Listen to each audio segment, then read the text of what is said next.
The record for the most amount of money spent has already been broken so far, and there's still a couple of days remaining, and I'm sure that's going to be further extended. I'm sure you saw the stats that the Premier League clubs have spent more than all the other leagues combined.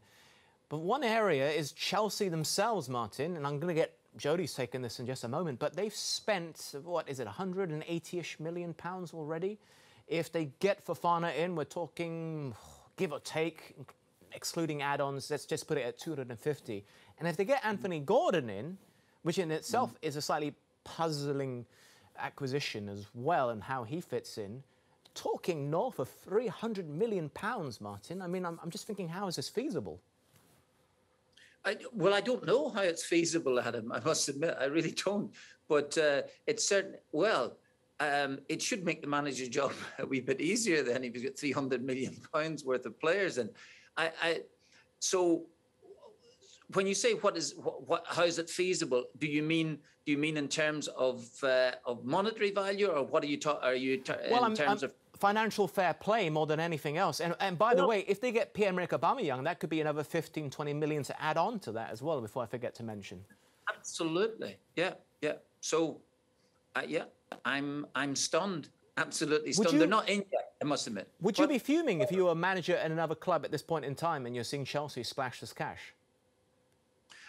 Would you be fuming? I think no. I don't know whether you're fuming with a football club. It depends which football club you're at and what you've got to spend, and that's the point. If you have some money to spend and you think that that it's been held back, I think that's when you might be fuming. And fuming is your word. I shouldn't really have used it.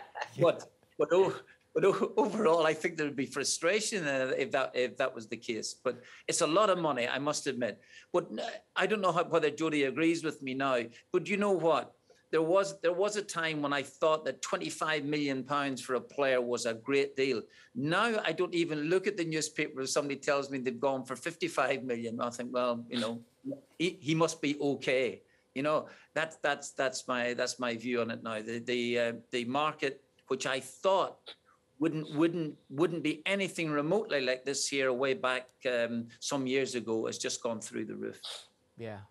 Jody, your perception of the situation, because financial fair play is a big issue. And we've seen clubs across the continent, notably even La Liga, Javier Tebas, complaining about the spending of the PSGs in Manchester City, saying they must be breaching financial fair play. How can this be? And Real Madrid have complained, amongst others, and now clubs are complaining about Barcelona and how they're getting away with spending the money.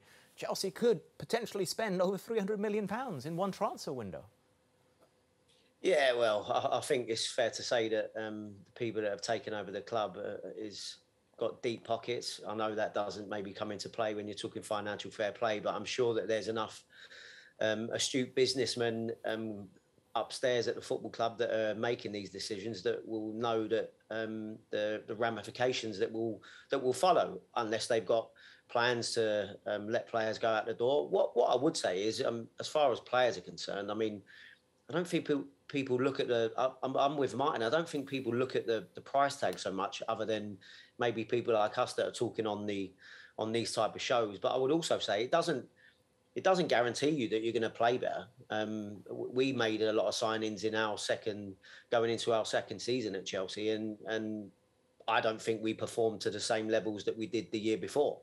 And we supposedly added a lot more talent to the team. The only thing I would say, that if these rumours are true about prices and who they're going for, if you are talking about Anthony Gordon and you're talking about Wesley Fofana, you would say that that's very much two signings that are available to produce now in the Premier League, but they're also really young, and they could be ones for the future that you could potentially make money on if you was to sell them in the future, or that you would tie them down. Obviously, the Aubameyang one's a little bit different if we were after him or are to get him.